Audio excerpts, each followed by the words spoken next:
Conta-se que um homem rico, sentindo-se morrer, pediu papel e caneta e escreveu assim. Não teve tempo de pontuar o texto e morreu. A quem deixará a riqueza? No decorrer desse programa, que vai tratar de discutir as questões que envolvem a aprendizagem da pontuação, você conhecerá o desfecho dessa história. Agora vamos ouvir algumas ideias sobre o uso da pontuação. A pontuação é o mesmo fato, tipo assim, você está num trânsito, o farol não está fechado, o que você tem que fazer? Tem que parar, né? A mesma coisa é a pontuação. Eu uso a pontuação para dar pausa no texto. Ponto e vírgula eu nunca sei, mas eu acho que... sei lá. Vírgula é quando a gente tem uma pausa durante a frase, a gente dá uma parada e usa a vírgula, né? Para dar pausa numa hora de respiração, para não dar uma continuidade na frase, quando você para uma vírgula, um ponto. O que eu aprendi na escola era essa coisinha que eu disse. O ponto é a pausa grande, a vírgula é a pausa pequena e o ponto e vírgula é o intermediário. É, fazer uma pausa no texto. Para dar uma certa respirada na hora de ler o texto, eu acho. Mas será que o uso dos sinais de pontuação tem realmente a ver com pausas e com respiração? Será que existem regras estritas para pontuar? Afinal, o que é a pontuação e para que serve? E como a escola tem ensinado esse conteúdo?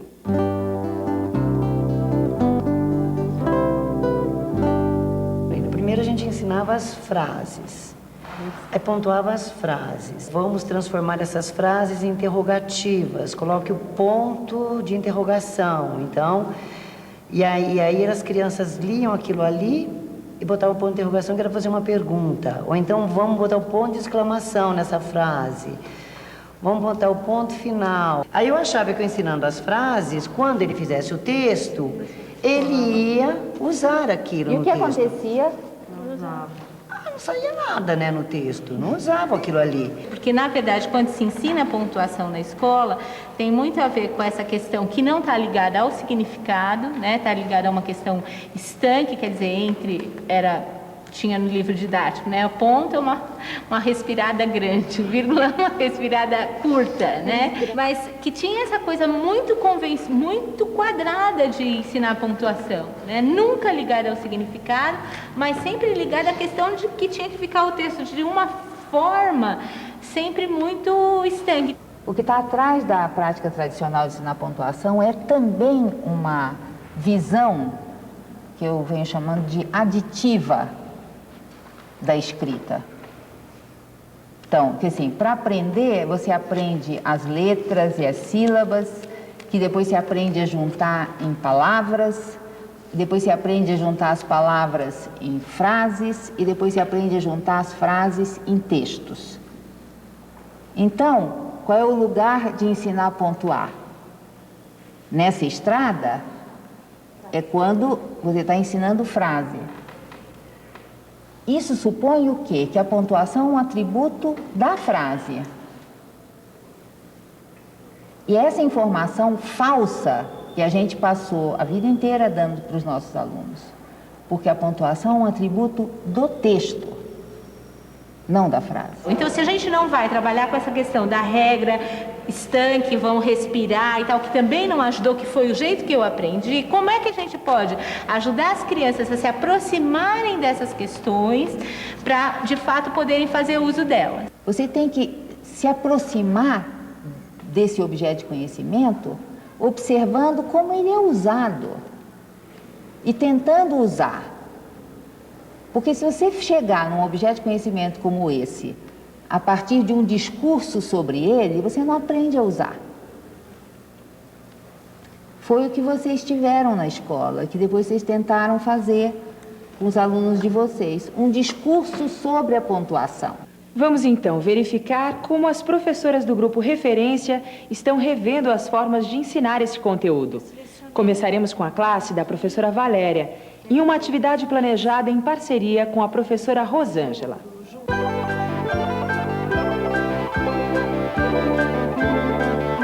Bom, a atividade de hoje vai ser um caderno de português e é uma atividade, como está aqui na nossa agenda, É uma atividade de português de pontuação. Então a professora vai distribuir para vocês uma piada sem pontuação nenhuma. Fica difícil de entender uma piada sem pontuação. Então vocês vão estar discutindo na dupla a melhor maneira de estar pontuando essa piada. Escreve tudo lá depois. Hoje é dia 8. Você ainda não passou?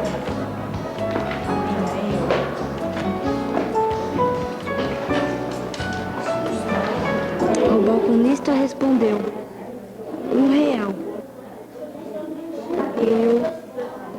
Açúcar é de graça. Bom, já que vocês chegaram a essa conclusão de pontuação, então agora vocês escrevam aqui embaixo o jeito melhor de se ler essa piada, de entender melhor, tá bom? Então pode começar os dois. O João chegou ao bar e perguntou: quanto é o café? Ponto final. Mas o Joãozinho perguntou para ele se o açúcar é de graça? Não, foi o balconista que falou. Ele falou sem o Joãozinho perguntar. Falou assim, ó, o café é R$1 e o açúcar é de graça. Ele falou isso. Falou isso? Depois o Joãozinho então me deu 2 quilos. Então pontue do jeito que vocês interpretaram a piada. Tá? Então pode começar a pontuar.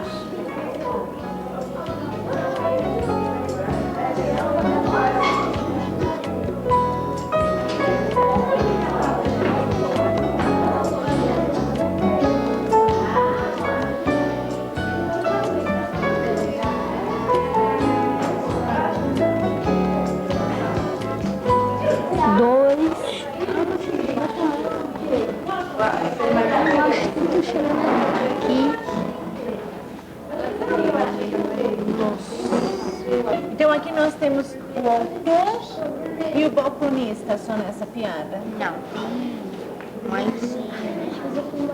mais João. Mais o João. E o João fala na piada? Tem a fala dele? Não tem? Ah, tem sim, ó. Ele perguntou. Peraí, tem a fala de um personagem no meio do não todo? Tem uma fala de personagem no meio do autor. O João chegou ao bar e perguntou: o que aconteceu?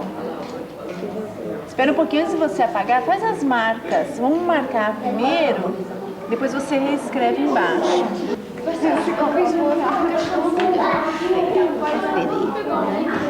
Pode, o dele.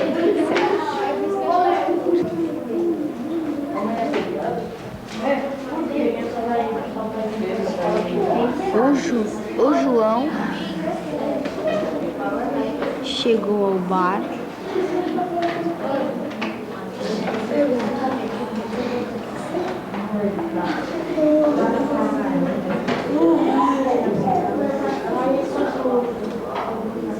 e perguntou: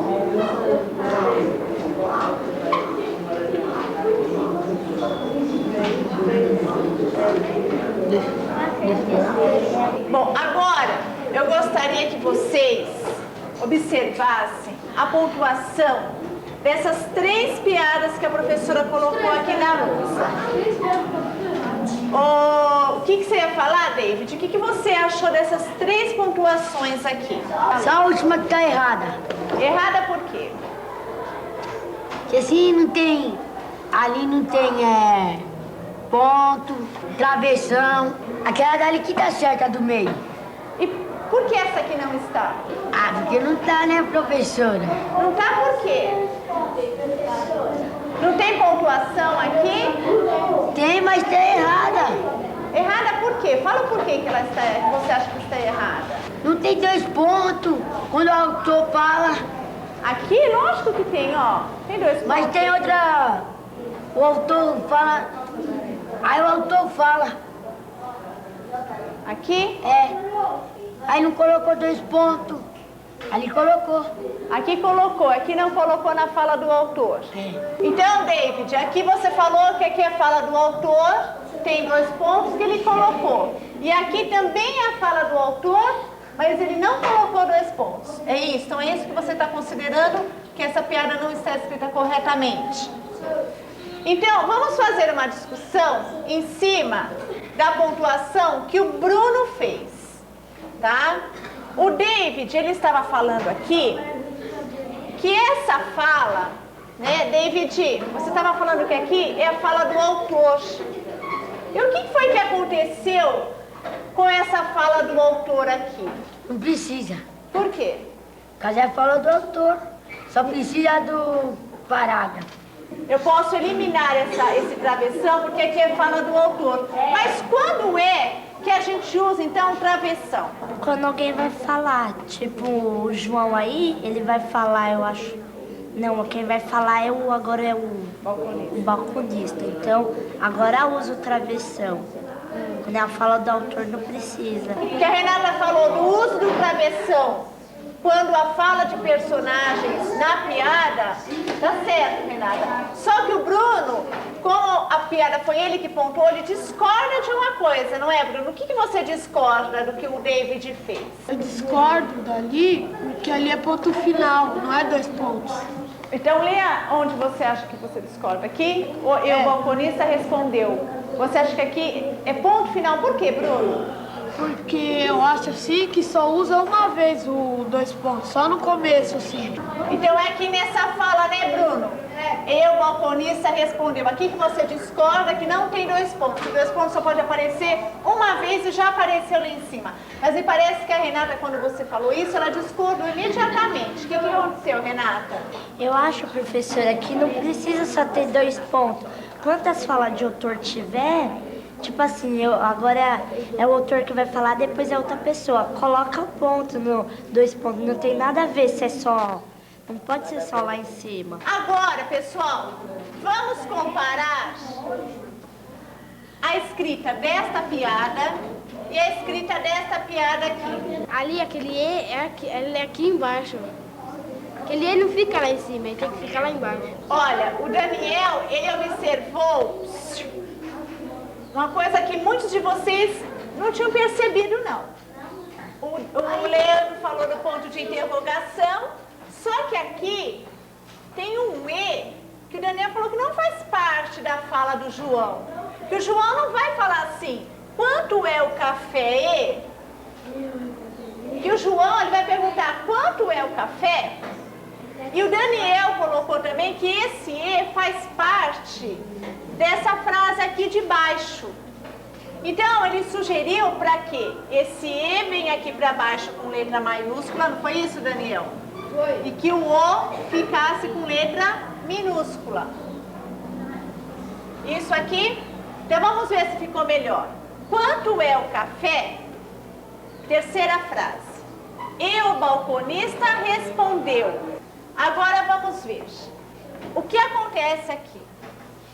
O Bruno, ele fez da seguinte maneira. R$1 e o açúcar é de graça.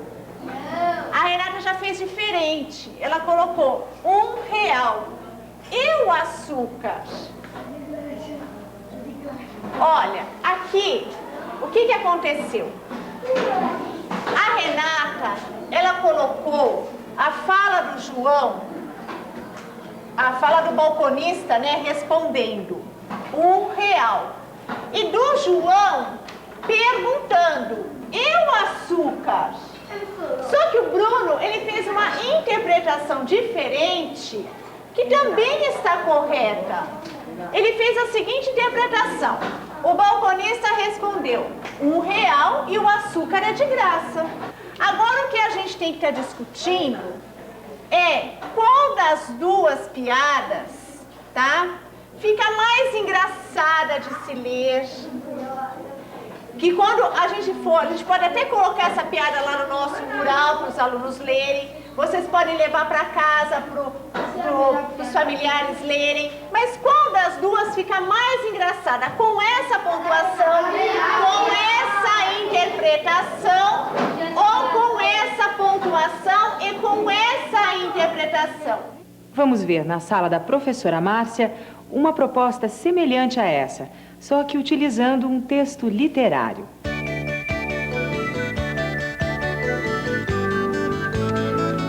Hoje eu tinha como proposta uma atividade para que as crianças pudessem refletir sobre a pontuação.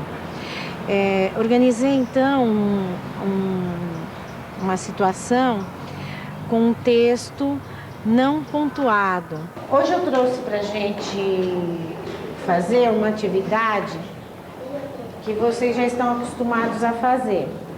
Eu trouxe um texto, na verdade é pedaço de um texto, um trecho de um texto que está com um problema.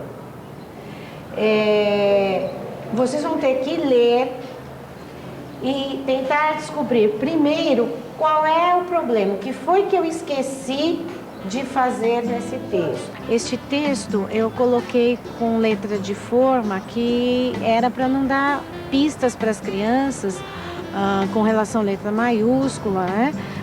Na questão de que ponto eles deveriam estar usando. Então era mais um complicador. Num primeiro momento foi dado uma folha só, um texto só para cada dupla, para eles estarem lendo e pensando e pontuando. Primeiro eles teriam que discutir, descobrir qual era o problema que o texto apresentava, o que é que estava faltando. Isso foi rápido, eles perceberam que faltava pontuação. E pensava, mas que bela garota eu sou. E quando voltava para casa, tomava um gole de vinho, só de alegria. E não, aqui não dá, aqui é vírgula, eu acho que aqui é vírgula. Aqui é vírgula. Bom, é vírgula e aqui é vermelho. E como o vinho lhe dava vontade de comer, ela provava do melhor que cozinhava. Até se fartar e dizia: comer cozinheira precisa saber aquilo que acontece. A cozinheira precisa saber qual saber a comida. Depois a gente discutiu no coletivo, coloquei o texto na lousa e nós fomos discutindo como é que cada dupla tinha resolvido esse problema e fomos chegando num acordo. Olha, o Adalto disse que colocou uma vírgula aqui. Ficava alegre e pensava. A Juliana acha que não precisa porque tem o E. O que você acha, Diogo? Se não tivesse o E, poderia colocar vírgula. Mas não tem E, tem E. Já tem o E. Não precisa. Você se lembra do caso do homem rico que morreu antes de pontuar seu testamento? Pois é, a história continua quando o sobrinho chega, solicita uma cópia do texto escrito por seu tio e faz essas pontuações. Deixo os meus bens à minha irmã? Não, a meu sobrinho. Jamais será para a conta do alfaiate. Nada aos pobres. Isso parece que vai longe, mas vamos voltar à nossa discussão. Resgatar um pouco da história da escrita nos ajuda a compreender qual concepção sobre o ensino da pontuação fundamenta as práticas dessas professoras. Na origem, quem pontuava não era o escritor, era o leitor. E ele pontuava porque a escrita, a ideia de leitura na antiguidade, não existia essa ideia de que você lê com os olhos. Ler era ler em voz alta. O texto não tinha nenhuma organização visual. O leitor tinha que estudar o texto, interpretar o sentido dele e depois ele fazia marcas nesse texto para guiar a leitura em voz alta. Essa é a origem da pontuação. Acontece que essa pontuação nunca foi uma pontuação do escritor. E ela também não foi disseminada. A pontuação que se dissemina é a pontuação a partir do livro impresso, do texto impresso. E aí ela deixa de ser uma pontuação do leitor e passa a ser uma pontuação do escritor. E quem formula essa pontuação são os tipógrafos. Formulam isso junto com a introdução de brancos no texto, com a mudança de tipografia, com a mudança de corpo, com a introdução de vários elementos para facilitar a leitura dos mais ignorantes, porque para vender livros não dava para vender só para os sábios, certo? Que não precisavam disso. Então precisava facilitar o trabalho do leitor. E os tipógrafos então vão introduzindo e sistematizando um corpo de artefatos visuais para ajudar a leitura. Se você toma essa pontuação dos tipógrafos como referência, é uma pontuação não para falar, portanto não tem nada a ver com pausa, é uma pontuação para o olho. E aí os sinais de pontuação assumem um caráter muito particular. Eles são separadores. Todos os sinais de pontuação têm uma função separadora. A concepção com a qual eu estou trabalhando é a que foi enunciada por um historiador chamado Parkes. E ele conta que ao longo da história da escrita na humanidade, em um determinado momento, além das letras, começaram a aparecer outros elementos no texto escrito que tinham função de orientar a leitura. E ele chama isso de gramática da legibilidade. A nossa questão fundamental é compreender que papel tem a pontuação na produção do texto. E aí é que eu acho que que é preciso ter essa visão global para poder chegar no específico aqui. Se você pensa que a pontuação é um atributo da frase, você escreve e depois você pendura a pontuação no texto. Se você pensar que a pontuação é um instrumento para produzir coesão textual, aí a sua compreensão do papel da pontuação é outro. A pontuação é um recurso da produção de texto.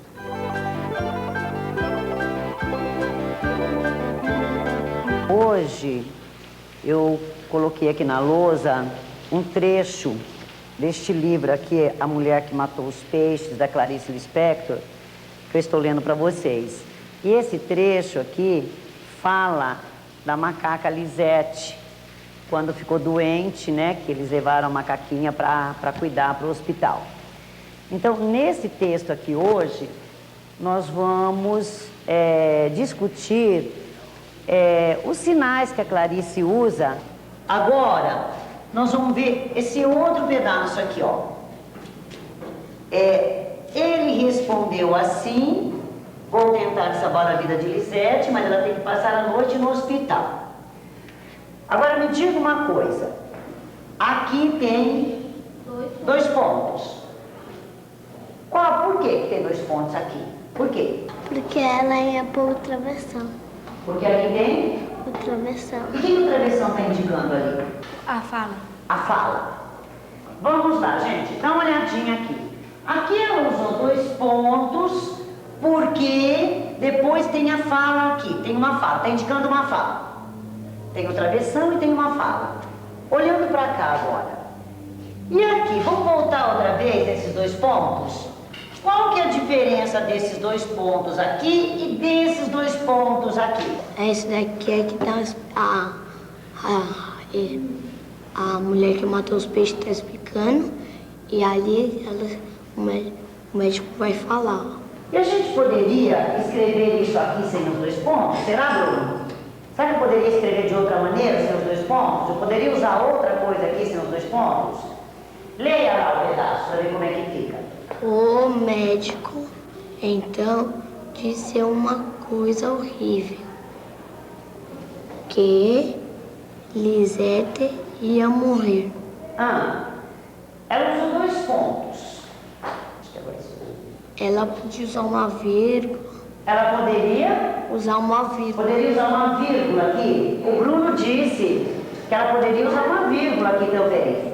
Só que a Clarice usou os 2 pontos, porque quando a gente vai explicar, é interessante que se use os 2 pontos, mas tem gente que não usa os 2 pontos. Vocês mesmos, você, Bruno, quando escreve, você usa os 2 pontos quando você vai explicar alguma coisa? Não. O que você usa sempre? Vírgula. A vírgula. Então tem outro jeito de deixar o texto, de quando eu vou explicar alguma coisa, né? Tem outro ponto para usar, que são os 2 pontos da Clarice. Tá ótimo. Antigamente, quando eu fazia revisão de texto com as crianças, eu sempre fiz a revisão do texto que estava errado. Eu nunca havia pensado em discutir um texto bem escrito e fazer essa revisão e discutir com eles por que o autor usava toda essa pontuação. Vamos ver se aqui ia dar alguma diferença se não tivesse nenhum ponto aqui, ó. Vamos supor, vou botar até esse aqui pequenininho só para ver. Vamos ver se vai dar alguma diferença. Presta atenção comigo. Mas, quando passou o efeito da injeção, ela, de repente, parou de novo e ficou toda quieta e triste na minha mão, o médico. Então, disse uma coisa horrível. Na minha mão, o médico, então, disse uma coisa horrível. Que Lisete ia morrer. Ela também podia morrer. Ó, e triste, na minha mão, o médico. Na minha mão, o médico. É isso, na minha mão. Se eu deixar sem nada ali, dá a impressão o quê? Que o médico vai parar em cima da mão dela. A impressão que o médico está lá na mão dela. Então aqui precisaria de alguma coisa, não é? No final. No momento que você discute com eles, né? O que o autor usou para deixar o texto bonito, bem escrito, tanto, né, as palavras quanto a pontuação, quando você começa a chamar a atenção deles, fazer essa discussão, eles começam a pôr em uso isso na hora de produzir os textos. Como será que está o caso do testamento? Pois bem, a irmã do morto chegou trazendo uma cópia do texto escrito pelo irmão, pontuado de acordo com seus interesses. Vejam só. Deixo os meus bens à minha irmã, não ao meu sobrinho. Jamais será para a conta do alfaiate. Nada aos pobres. O caso está se complicando. Vamos ver como a turma da professora Angélica trabalhou em um caso parecido com esse.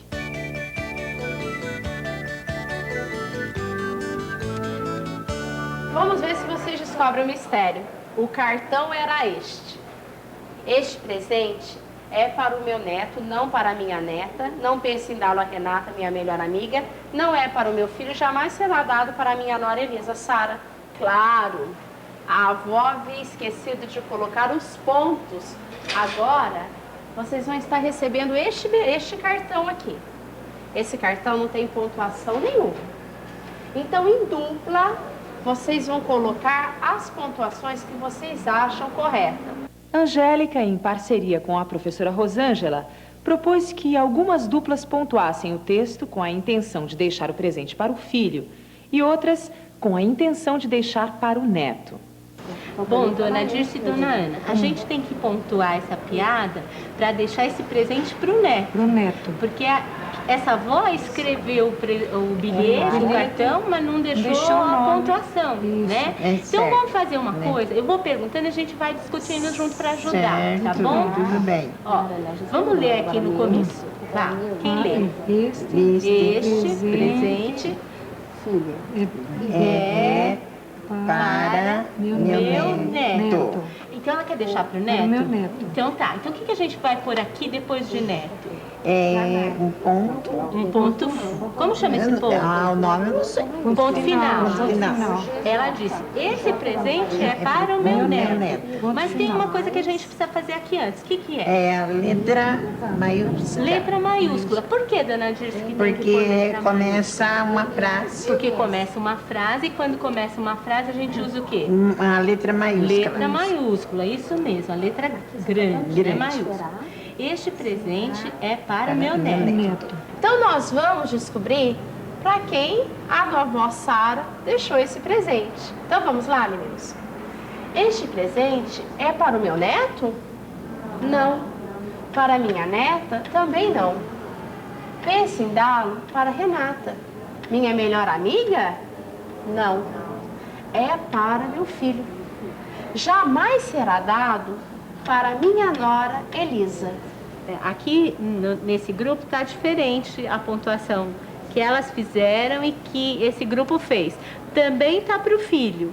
Também está para o filho. Também está para o filho, mas está diferente. Mas não foram os mesmos pontos usados. Não. O grupo da professora Rosângela diferenciou do grupo da Dona Maria. Por quê?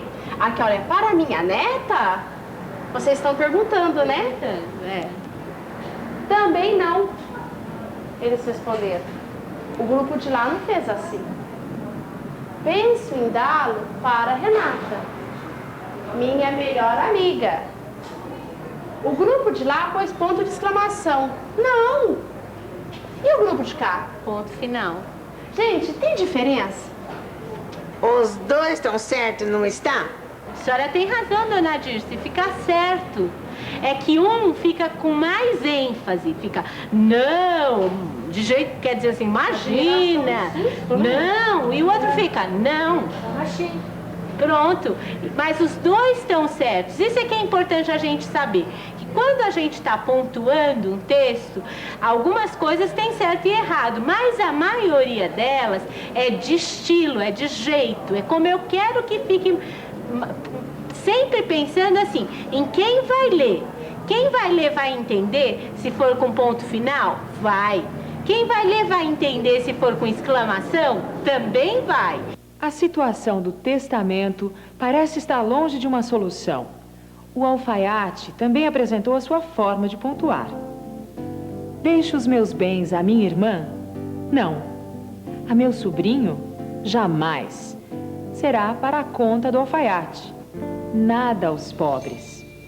Enquanto aguardamos uma solução para essa disputa, vamos conversar sobre a importância da leitura de textos impressos para a aprendizagem da pontuação.